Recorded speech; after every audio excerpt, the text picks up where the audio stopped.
et bienvenue sur imotélé.net. Le foncier était l'un des grands absents de ces débats de la présidentielle. Le SNAL, Syndicat national des professionnels de l'aménagement et du lotissement, vient de publier une étude des plus pessimistes sur le sujet. Nous interrogeons tout de suite Dominique Delavenaire, président du SNAL. Dominique Delavenaire, bonjour. Le SNAL vient de publier une étude intitulée « Foncier, le maillon faible ». Alors, en quoi cette question est-elle une question essentielle au moment où on parle encore et toujours de crise du logement? Pour une raison extrêmement simple, c'est que le foncier, c'est l'assiette même du logement. Or, s'il n'y a pas de foncier, il n'y a pas de logement. Or, le gros problème aujourd'hui, c'est que nos politiques parlent du logement, mais sans parler du foncier. Donc ce n'est pas en disant qu'il faut gérer la crise du logement par le logement social qui ne représente que 17 ou 20% du logement global qu'on gérera le problème. Il faut gérer le problème dans son ensemble et pour gérer le problème dans son ensemble, il faut d'abord s'intéresser au foncier. Quelles sont les réponses que vous apportez à cette question du maillon faible du foncier? Bien au-delà des réponses, déjà on peut essayer de faire des constats.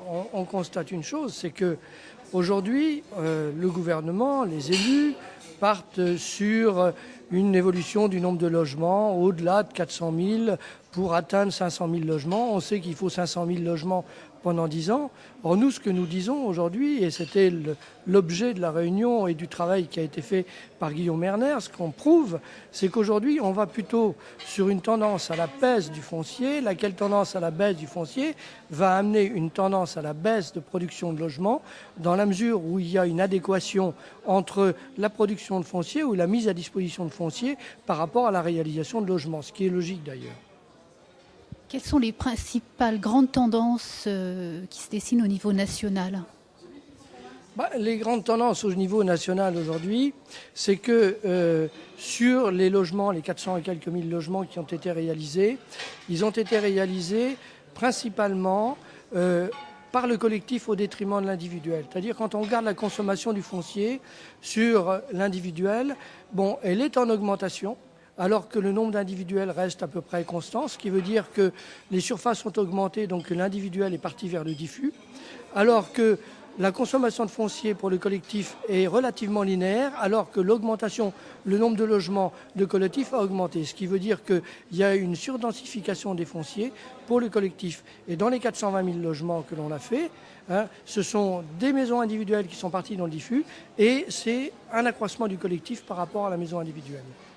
Et est-ce que le SNAL a dressé un certain nombre de préconisations, de propositions? Alors le SNAL, oui, dresse des préconisations, avertit surtout les pouvoirs publics en disant attention, halte là, on va au casse-pipe pour la simple raison, c'est qu'on n'est pas parti pour continuer à faire même 420 000 logements, ni même 400 000. Et ce que l'on dit, il faut qu'il y ait une véritable prise de conscience des politiques sur la problématique foncière. Et la prise de conscience des politiques sur la problématique foncière passe sur la programmation urbaine.